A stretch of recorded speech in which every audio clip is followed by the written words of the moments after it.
Here with Coach Ryan Brady. Coach, tough result last week, week 2, bounce back week, another home game, Gannon at 2 p.m. this Saturday. What have you seen from your team this week in preparation for this game? Yeah, I've seen good response. Really like the energy. Obviously, we've had a little bit extra time to prepare for this one, and so we're chomping at the bit. We want to get that taste out of our mouth. Definitely a tough first game. Disappointing. You just can't make the kind of mistakes that we made. You go back and you rewind, and you're talking about penalties, turnovers and special teams. And you can't go 0 for 3 in those things and expect to win football games. That's a lesson we had to learn. And so we had some uncharacteristic, personal foul penalties that caught up with us, that kept some drives alive for them and kept our defense on the field. Then we had a critical error on a special team that really changed the course of the game in a lot of situations. But in the end, I love the way that we fought back, still had a chance at the end to try to tie it up and send that thing into overtime. And so I thought our kids fought hard. We did a lot of good things. Just got to stay a little bit more calmer in the big situations and really think through some of our situational football. And so that's been a point of emphasis this week. And Gannon's a good team.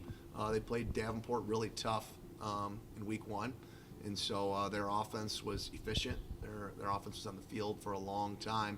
Very similar circumstances to our game where, Gannon had the ball for over 41 minutes and Davenport had it for 19 minutes, and that was the same situation that we faced. The difference was the penalties, all right, the special teams, and the takeaways. Davenport won all 3 of those things, and we lost those 3 areas. So that's ultimately what comes down to winning and losing football games. And so, but I love the spirit of our guys. It's we got a long way to go. We got a lot of football to play, and we've got a great group of guys, and we've got a lot of talent, and we got a lot of guys that love each other and want to battle for each other. Despite the result, like you mentioned, there were some bright spots. Mason McKenzie combining for 344 total yards and 3 touchdowns. You also had Braden Hill on the offensive side of the ball get his first ever 100-yard receiving game with 3 big catches, including a touchdown. From on that side of the ball, just what have you seen from those guys this week, and what do you got to adjust to have a better result this weekend? Yeah, offensively, I thought we were explosive, and we're going to continue to be explosive. We got explosive playmakers, and I thought we won the battle in the trenches. We held them to 66 yards rushing, and we rushed for well over 100 yards, more closer to probably at the top end of 200 yards. And so I felt really well about that, and I thought we were really efficient in the pass game as well. We had almost 400 yards of offense, and we only had 40-some plays. So we were definitely moving the football and having success. We just had limited opportunities, and so that definitely made it tough.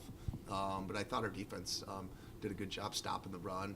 We just in the pass game, we've just got to be a little bit tighter and got to be a little bit smarter, make better decisions in the back end.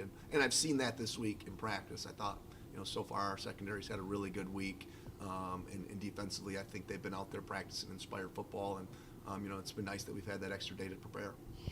You mentioned the defensive side, just highlighting some of those guys that had big weeks last week. Christian Boivay in his debut had 18 tackles, including a big stop on a 4th down that gave you guys the ball back on a turnover on downs. You also had Adam Leduc, who got his first career 10-tackle game. So bright spots on the defensive side too, and there was a lot of guys in the secondary also breaking up passes and getting some stops for you. On that side of the ball, again, kind of similar to the offense, like what are you emphasizing? What do you need to adjust on that side to just, like you said, get off the field on those 3rd downs and get the ball back for your offense so you guys have more opportunities? Yeah, we got to win on the money downs, and that's really where we struggled in week 1 was on 3rd and 4th down. I think they were 14 for 19 on 3rd down. Something crazy. And so it's tough. It's tough when you're out there for those extra snaps, and then we got worn down a little bit. We played too many snaps on defense, and guys are out there for a long time, and that wears you down. In the last drive they went 99 yards and ran off 6 minutes 35 seconds, and then we had to make the decision to let them score, so we have an opportunity to get the ball back with a little over 3 minutes left and 2 timeouts, which was a good move as we had an opportunity to go and score there.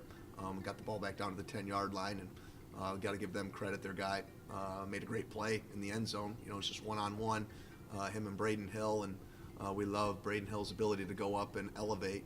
And so, but that guy went up, made a great one-handed interception, and it was one of the plays of the game. And then just transitioning over to the opponent this week, Gannon. Like you said, you got to see film on this team this week. What are kind of the keys to this team to kind of maybe, like you said, get this team off the field and not have the time of possession be skewed and kind of limit their balanced attack that they have? Yeah, they do a good job. Their quarterback's a dual threat guy, and he can run around, and so we've got to contain him. We've got to be really strong in our rush lanes. We've got to keep him in the pocket. We do not want to let him get out and start running around and making plays. So our defensive line's got to be very disciplined in their pass rush lanes. And then they do a good job of running on the edge. So they do a lot of pin pull, and then they do a lot of power read, GT gap scheme stuff. And so that can get tricky as well. And so we've got to be really, really sound and really disciplined in terms of getting lined up and then doing a great job communicating our checks. And then we got to tackle well. I didn't think we tackled at our best in week one, and so we've got to be able to tackle in space. And so typical week one things that you got to clean up. Disappointing that it didn't go our way, but we'll learn from it, and we'll be ready to go this week.